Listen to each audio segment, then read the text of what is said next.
안녕하세요, 제이제입니다. 오늘은 성관계하기 가장 좋은 때는 언제일까에 대해서 말씀드려 볼게요. 구독과 좋아요, 알림 설정까지 해주실 거죠? 그럼 바로 시작할게요.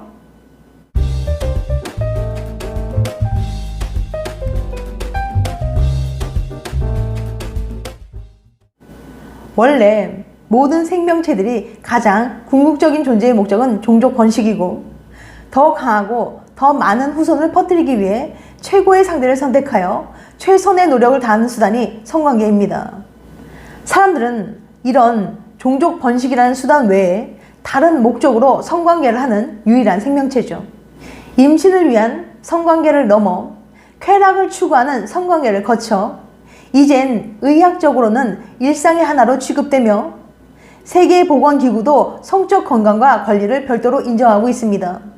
그런데 사람들은 하루 중 언제, 일주일 중 어느 날, 어느 계절에 성욕을 느끼고 잠자리 하는 걸 선호할까요? 이 질문에 대해 구체적으로 하나씩 답변 드려볼게요. 성관계하기 가장 좋은 때는 언제일까? 첫 번째, 일주일 중 언제가 좋을까? 불금이란 말이 있죠. 한 주에 마지막 일하는 날인 금요일에 퇴근 후 밤늦게까지 불태워서 신나게 놀아보자며 생긴 말입니다. 하지만 연구 결과에 의하면 진짜 불타는 날은 금요일이 아니었어요. 그건 바로 다음 날인 토요일이었습니다. 영국의 다목적 패션 브랜드 푸어모이 연구팀의 연구 결과에 따르면 사람들이 성관계를 하기에 가장 적합하다고 생각하는 요일은 토요일이며 시간대는 오후 10시 9분이었습니다. 연구팀은 주로 성관계를 갖는 구체적인 요일, 성관계 선호 시간대, 성관계 빈도 등에 대해 구체적으로 질문하는 방식으로 진행되었는데요. 그 결과 커플들이 성관계를 가장 많이 하는 요일은 토요일로 나타났습니다. 응답자의 무려 절반 가까이에 해당되는 43%가 토요일을 가장 선호하는 요일이라고 답했습니다. 그 다음으로는 불금인 금요일이 22%로 2위를 차지했으며 이어 일요일이 10%, 목요일이 6%, 수요일이 5%, 화요일이 4%, 월요일이 2% 순이었습니다. 두 번째, 하루 중 언제가 좋을까? 시간대로 보면 심야 시간대를 선호하는 사람들이 가장 많았습니다.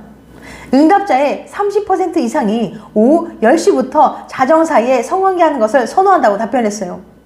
두 번째로 인기 있는 시간대는 27%로 오후 8시에서 오후 10시 사이였습니다.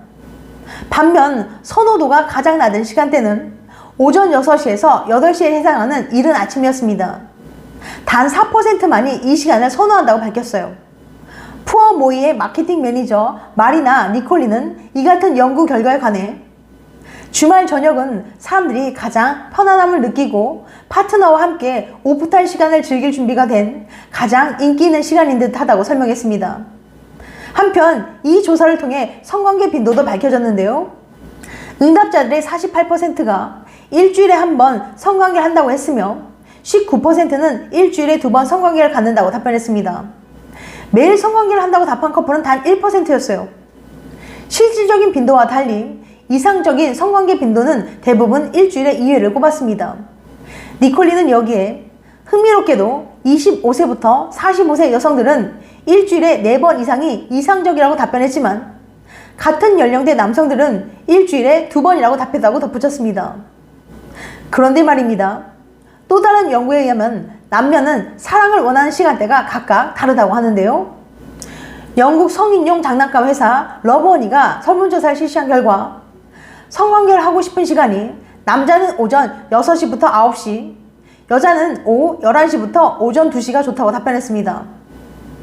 선호하는 시간이 남자는 아침, 여자는 밤이나 새벽을 원한다는 거죠. 그런데 우리 몸이 원하는 시간은 조금 다른데요. 연령별로 필요한 호르몬의 차이가 나기 때문이죠. 우리가 건강한 성생활을 하기 위해 사랑을 나누는 시간을 활용한다면 언제가 좋을까요? 영국 옥스퍼드 대학 수면 리듬 신경과학 연구소 명예연구원인 폴 켈리 박사는 영국 매체 데일리 메일에서 연령별로 이상적인 사랑 시간이 다르다면 다음과 같이 설명했습니다. 몸이 원하는 나이대별 성관계하기 가장 좋은 시간. 첫 번째, 20대 오후 3시가 좋다. 사실 20대는 언제든 성욕을 느끼고 에너지를 발산할 수 있습니다. 그래도 꼭 집어서 추천을 하자면 오후 3시를 추천합니다. 성관계 중 우리 몸은 엔도르핀이라는 호르몬을 분비합니다. 이는 스트레스를 쉽게 벗어날 수 있게 돕는 호르몬이에요. 업무나 일과 과제가 집중된 오후에 성생활을 즐기면서 에너지를 충전할 수 있습니다. 두 번째, 30대 아침에 사랑을 나누는 것이 좋다. 햇빛은 뇌의 시상하부를 자극합니다. 시상하부는 호르몬 분비를 담당하는데 우리가 성관계를 하는 동안 테스토스테론의 분비량을 늘립니다. 테스토스테론의 수치가 높으면 일과를 활기차게 보낼 수 있어요. 세 번째, 50대 밤 10시가 좋다. 40대부터는 호르몬 분비 체계가 달라집니다. 여성은 폐경을 겪으면서 불면증을 겪기도 해요. 따라서 잠들기 전 사랑을 나누면 옥시토신 호르몬이 분비돼 질 높은 잠을 잘 수 있습니다. 네 번째, 70대 저녁 8시가 좋다. 저녁 일찍 사랑을 나누고 10시 이전에는 잠들어야 하기 때문이죠. 결국 잠들기 전에 하는 성관계가 좋다는 의미예요. 앞서 말했듯이 옥시토신 호르몬이 수면의 질을 높이기 때문이죠.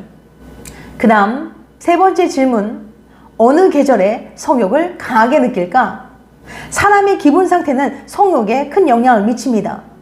따라서 계절에 따라 기분이 바뀌는 것처럼 성욕도 계절에 따라 변할 수 있는데요.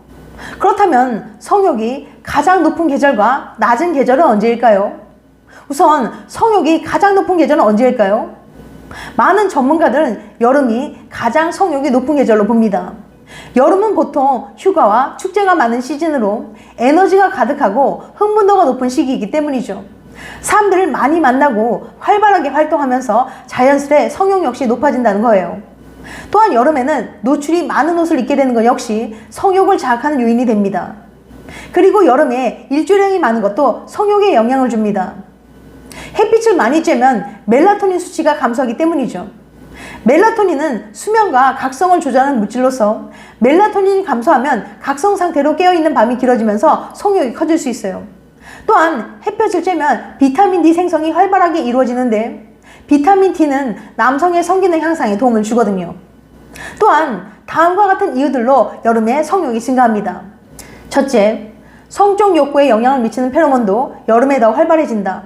둘째, 여름에는 운동, 태양 및 열로 인해 옥시토신과 엔도르핀이 증가한다. 셋째, 일광 시간이 더 많다는 사실은 멜라토닌 수치를 감소시키며 이는 여름에도 성적 욕구를 높이는 데 기여한다. 넷째, 전문가들은 외부의 열을 성욕의 연료로 간주한다. 왜냐하면 그것이 내부의 열 생성을 촉진하며 열망을 생성하기 때문이다. 다섯 번째, 의학 저널 듀오데심에서 강조했던 것처럼 햇빛은 인간의 주의와 에너지에 영향을 미치므로 성적 활동을 증가시킬 수 있다. 여섯 번째, 일부 연구에 따르면 태양으로부터 신체에서 비타민 D를 생성하는 능력은 여름에 성적 욕구를 증가시키는 요인 중 하나이다. 그럼 반대로 성욕이 가장 낮은 계절은 언제일까요? 많은 분들이 예상하셨겠지만 그 계절은 바로 겨울입니다. 추운 겨울에는 필수적인 활동만으로도 에너지를 많이 쏟아야 하기 때문에 성생활에 관심이 줄어들게 되고 옷차림 역시 모두들 꽁꽁 싸매고 있기 때문에 성욕을 자극할 일이 비교적 적습니다. 그리고 일조량이 줄어들면서 비타민 D 생성이 감소하면 발기부전 등의 성기능 문제의 위험이 커질 뿐만 아니라 우울감이 커지면서 계절성 우울증 위험도 커집니다. 즉, 기분이 가라앉으면서 성욕도 자연스레 감소될 수 있다는 뜻이에요. 또한 겨울에는 신체 활동량이 줄어들면서 살이 찌는 경우가 많은데 이러한 자신의 신체 변화에 자신감을 잃으면서 성생활과 멀어지는 경우도 많습니다. 이러한 성욕 감소의 경우는 봄까지 이어지기도 해요. 지금까지 성관계하기 가장 좋은 때는 언제일까에 대해서 말씀드렸어요. 다음엔 더 재밌고 유익한 영상으로 찾아뵐게요. 끝까지 시청해줘서 감사합니다. 다음에 또 봬요. 안녕.